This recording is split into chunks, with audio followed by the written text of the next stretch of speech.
नमस्कार, मैं हूं विनोद महला। आप देख रहे हैं दा मुद्दा। कई दिनों तक गुजरात में कांग्रेस का राष्ट्रीय अधिवेशन चला और देश भर के बड़े बड़े नेताओं ने इसमें शिरकत किया। 2029 में कांग्रेस पार्टी कैसे सत्ता में आए, इस पर खूब मंथन किया। कांग्रेस पार्टी से जो ओबीसी वोट छिटक गया है उसको कैसे वापस लाए, इस पर ज़्यादा चिंतन और मंथन हुआ है।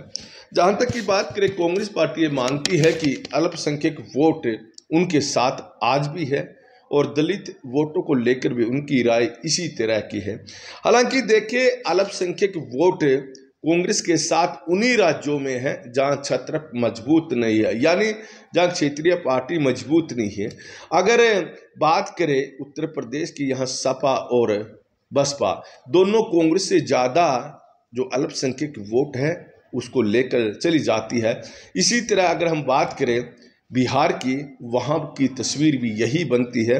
लालू प्रसाद यादव की पार्टी के साथ मुस्लिम खड़ा रहता है और दक्षिण भारत की अगर हम बात करें, जिन राज्यों में छत्र मजबूत है वहाँ पर कांग्रेस को कुछ ज़्यादा मिलता दिखाई नहीं देता। खैर, कांग्रेस की अपनी समझ है और इस अधिवेशन को लेकर पूरे देश भर की निगाह थी कि कांग्रेस से क्या निर्णय लेती है। और ख़ासतौर पर अगर हम बात करें हरियाणा की, हरियाणा के लोग भी बड़ी उम्मीद के साथ इस अधिवेशन की तरफ देख रहे थे और उनका मानना है कि इस अधिवेशन के बाद पार्टी हाईकमान हरियाणा को लेकर भी बड़ा निर्णय ले सकती हैं। दरअसल देखिए, पिछले 12 सालों से हरियाणा के अंदर कांग्रेस अपना संगठन नहीं बना पाई है और पिछले 5-6 महीने से देखे यहाँ पर कांग्रेस विधायक दल का नेता भी नहीं है। पूर्व मुख्यमंत्री भूपेंद्र सिंह हुड्डा कांग्रेस विधायक दल के नेता बनना चाहते हैं, लेकिन देखे कांग्रेस हाईकमान उनको विधायक दल का नेता बनाना नहीं चाहता। इस तरह की चर्चाएं जोरों पर है और माना यही जा रहा है कि कांग्रेस हाईकमान हरियाणा में कांग्रेस विधायक दल का नेता किसी जाट नेता और ख़ास तौर पर पूर्व मुख्यमंत्री भूपेंद्र सिंह हुड्डा के खास को बना सकती है। दरअसल हरियाणा की जो सियासत है वो गुटबाजी में फंसी हुई है, इसमें कोई दो राय नहीं। हालांकि जो पूर्व मुख्यमंत्री भूपेंद्र सिंह हुड्डा विरोधी खेमा है कुमारी शैलजा का, वो किसी दूसरे विधायक को विधायक दल का नेता बनाना चाहते हैं या फिर कुमारी शैलजा के किसी चहेते को प्रदेश अध्यक्ष बनाया जाए। खैर, हर कोई चाहता रहा है कि जो गुजरात में अधिवेशन हुआ इसमें कोई कांग्रेस बड़ा निर्णय लेगी। अगर अब तक देखिए, कांग्रेस ने इस अधिवेशन में एक बड़ा निर्णय यही लिया है कि जो ओबीसी सेल के जो राष्ट्रीय चेयरमैन रहे हैं कैप्टन अजय यादव, उनको उनके पद से हटा दिया है। और जिस समय कैप्टन अजय यादव को चेयरमैन पद से हटाया गया तो उस समय वो महाराष्ट्र में ओबीसी के कार्यक्रम में भाग ले रहे थे और ये कार्यक्रम सोलापुर में चल रहा था और उनको उसी वक्त इस पद से हटा दिया गया और अनिल जय हिंद को इस पद पर विराजमान किया है। खैर, कैप्टन अजय यादव गुस्से में है कि उनको इस पद से इस वक्त क्यों हटाया गया है।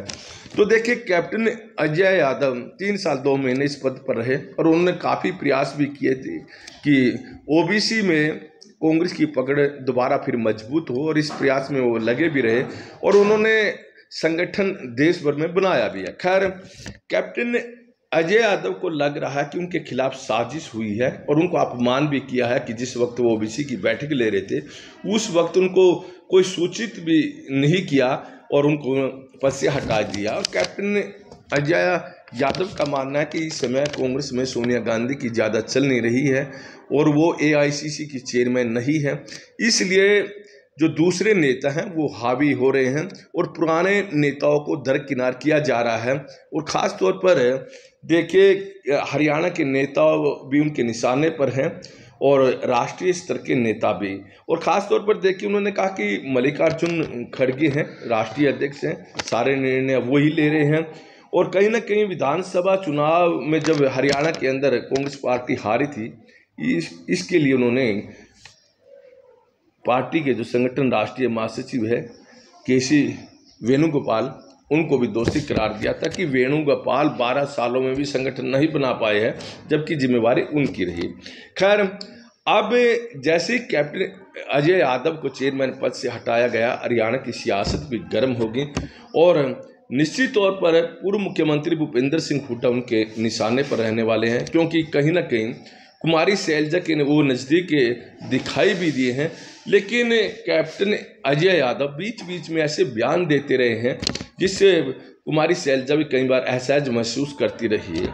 तो देखिए, लोकसभा चुनाव के दौरान की अगर हम बात करें, उनको टिकट नहीं दिया गया था, गुरुग्राम से वो टिकट मांग रहे थे और फिल्मी स्टार राज बब्बर को टिकट दे दिया था। तब उन्होंने कुछ ऐसे बयान दिए थे कि पार्टी असहज महसूस कर रही थी और उन्होंने जो ओबीसी के चेयरमैन पद से भी रिजाइन दे दिया था और बाद में उनके रिजाइन को वापस कर दिया था और उन्होंने स्वीकार भी कर लिया था कि वो पद पर बने रहेंगे। और देखिए, क्या कैप्टन अजय यादव के चेयरमैन पद हटाने से कांग्रेस पार्टी ओबीसी में अपनी स्थिति मजबूत कर लेगी? दरअसल देखिए, कैप्टन अजय यादव ने मेहनत तो बहुत की है, लेकिन उनकी उम्र को देखें, उनके बयानों को देखें और बीच बीच में कुछ ऐसी वो बातें करते रहे हैं जिससे पार्टी को थोड़ा असहज महसूस करना पड़ा है। उससे पार्टी की छवि भी ज़्यादा बेहतर नहीं जा रही थी। तो अब देखिए, डॉक्टर अनिल जैन एक मजबूत चेहरे हैं और हो सकता है कि पार्टी को मजबूती प्रदान कर सके। और जब तक ओबीसी कांग्रेस के साथ वापस नहीं करेगी, कांग्रेस को सत्ता में आना भी बड़ा मुश्किल है, क्योंकि हर देश भर में ओबीसी का वोट बैंक अच्छा खासा है और यह वोट बैंक कभी कांग्रेस के साथ हुआ करता था और आज भारतीय जनता पार्टी के साथ जुड़ा हुआ है। भारतीय जनता पार्टी ने ओबीसी चेहरों को कई राज्यों में मुख्यमंत्री भी बनाया। भारतीय जनता पार्टी ने कई राज्यों में ओबीसी को आरक्षण भी दिया। देखिए, तो हरियाणा के अंदर भारतीय जनता पार्टी की सरकार ने पंचायतों के चुनाव हो या फिर नगर निकाय के चुनाव हो, यहाँ पर भी आरक्षण दिया है और नौकरियों में भी भारतीय जनता पार्टी ओबीसी को आरक्षण देने के पक्षधर रही है। ऐसे में देखिए तो हरियाणा की सियासत में अब क्या असर पड़ेगा? देखिए, तो भूपेंद्र सिंह हुड्डा को लेकर कोई बड़ा डिसीजन कांग्रेस पार्टी हाईकमान इस अधिवेशन में ले नहीं पाई है और किसी एक राज्य को लेकर ऐसा होता भी नहीं है।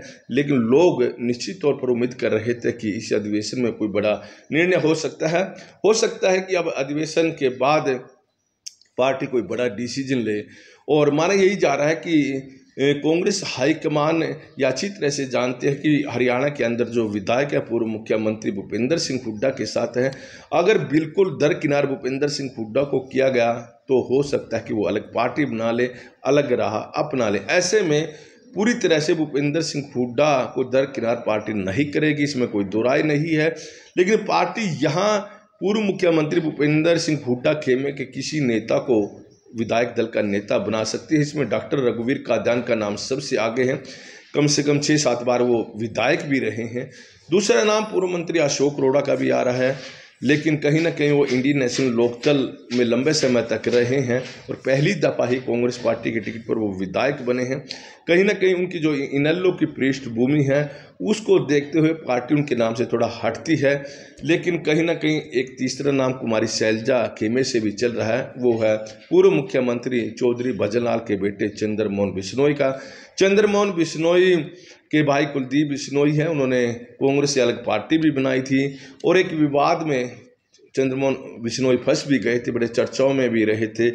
और अब बात करें कांग्रेस से हाईकमान, हो सकता है कि पूर्व मुख्यमंत्री भूपेंद्र सिंह हुड्डा खेमे को विधायक दल का नेता बना दे और जो कांग्रेस का प्रदेश अध्यक्ष इस समय उदयभान है वो भी पूर्व मुख्यमंत्री भूपेंद्र सिंह हुड्डा खेमे से आते हैं। हो सकता है कि कुमारी शैलजा खेमे को प्रदेश अध्यक्ष का पद दे और दोनों जो गुट हैं उनमें बराबरी बनाकर रखा जाए। लेकिन आने वाले कुछ दिनों के अंदर कांग्रेस पार्टी इस तरह का निर्णय ले सकती है। लेकिन कहीं ना कहीं देखिए, पूर्व मुख्यमंत्री भूपेंद्र सिंह हुड्डा खुद के लिए यानी विधायक दल का नेता बनना चाहते हैं या फिर अपने बेटे को प्रदेश अध्यक्ष बनाना चाहते हैं।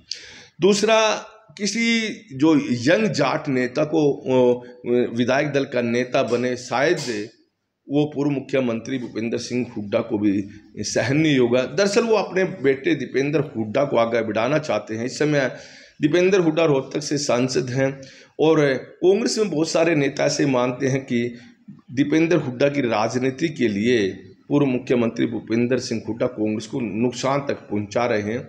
अगर देखिए 4 चुनाव विधानसभा के हुए हैं। 2005 की अगर बात करें, भजन लाल के नेतृत्व में चुनाव लड़ा था तो कांग्रेस पार्टी जीती थी। 2009, 2014, 2019 और 2024 के जो चुनाव हैं भूपेंद्र सिंह हुड्डा के नेतृत्व में लड़े गए थे, लेकिन कांग्रेस ने कभी सफलता हासिल नहीं की।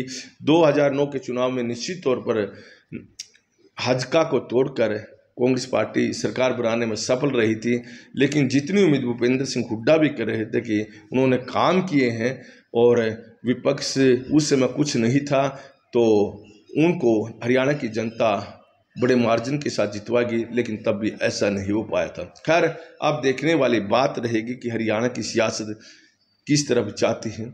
जो भी दामुद्दा को देख रहे हैं, दामुद्दा को शेयर जरूर करें और फॉलो करना मत भूलें।